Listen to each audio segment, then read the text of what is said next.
For Telesur, I'm Cody Weddle in Caracas. Starting in the Middle East, the Islamic State released footage today of yet another U.S. journalist beheaded by a member of the militant group. Freelance reporter Steven Sotloff was killed on camera by a masked Islamic State fighter.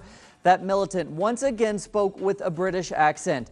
The United States says it is still trying to determine the authenticity of the footage, which is believed to have been shot in either Syria or Iraq.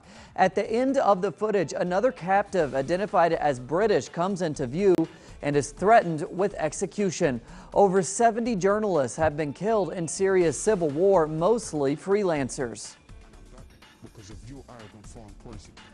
Meanwhile, in Yemen, protesters have rejected a compromise offer from the government and vowed to continue demonstrations. Yemen's president dismissed his government on Tuesday and offered to reinstate fuel subsidies. Those were the key demands of anti-government protesters, but the anti-government Houthi movement has responded by rejecting the deal and vowing to continue their marches in the streets. Tens of thousands in Yemen have joined protests in recent weeks against the government and led by the Houthi. That group has also waged an armed uprising in Yemen's north for years. Health authorities in the Democratic Republic of the Congo report that 31 people have died after catching the Ebola virus. The figure is more than double than that of previous estimates.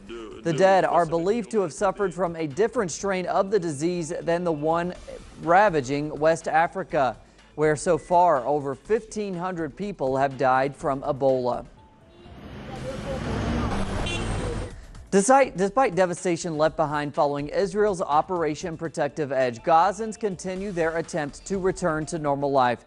That's despite anxieties that the long-term ceasefire will crumble. As our correspondent Noor Harazin reports, the worries have spiked following accusations that Israel violated the truce.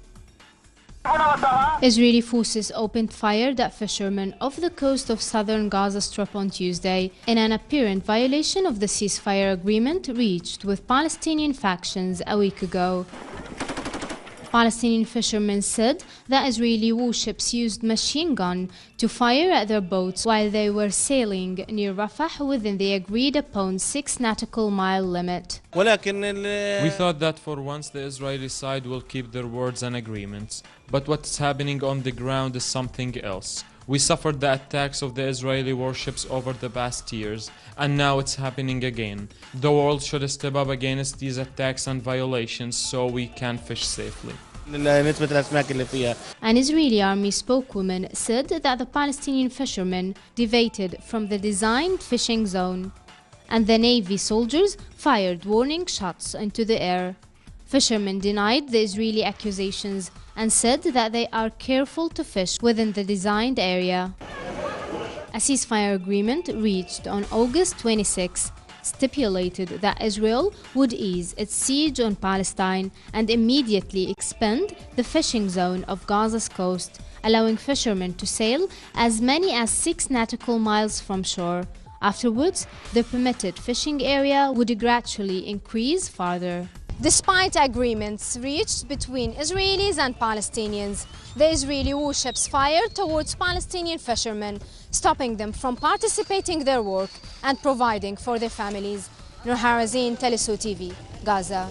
And thanks to Noor. Today, the Venezuelan government launched new criticisms over Israel's plans to seize land in the West Bank. In a statement, officials denounced Israel's intentions to grab 400 hectares of Palestinian territory.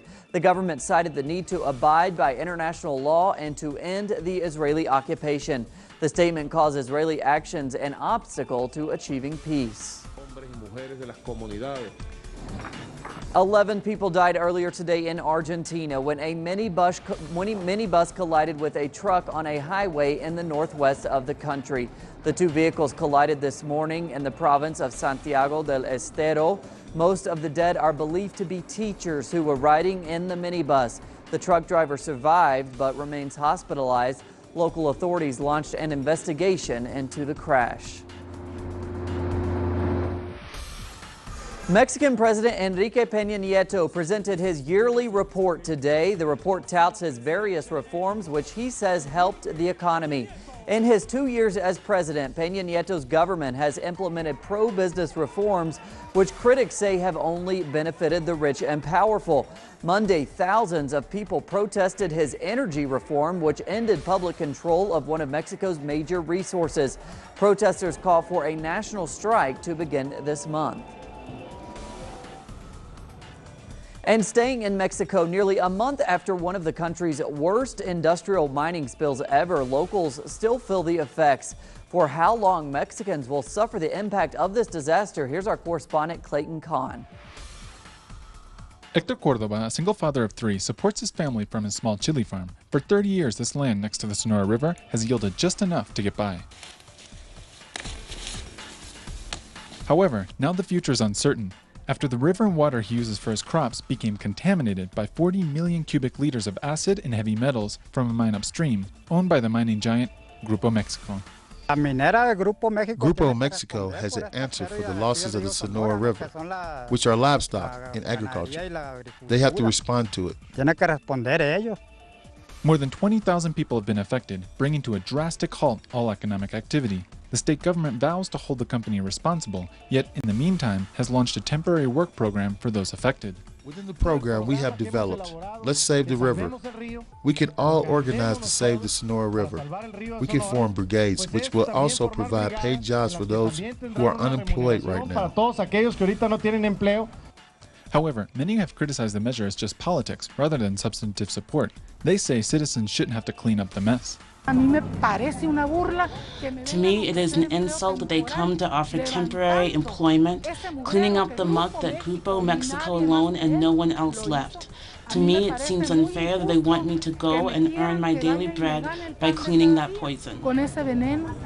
Although the company faces a multi-million peso fine, it has boasted in announcements that its activities have not been affected, while authorities deny they will shut it down. Clayton Kahn, Telesur, Sonora, Mexico. And thanks to Clayton. Today, Turkey began hosting the UN-backed Internet Governance Forum. The annual global gathering aims to bring together activists, governments, and businesses to discuss how to regulate and use the web. Amnesty International, however, criticized Turkey's suitability as host, saying the country has a patchy record on internet freedoms. Those have at times included temporary bans for popular social media sites like YouTube and Twitter. As always, we have more on those stories and others at our website, telesurtv.net/English. For Telesur English, I'm Cody Weddle. We'll see you back here in the morning.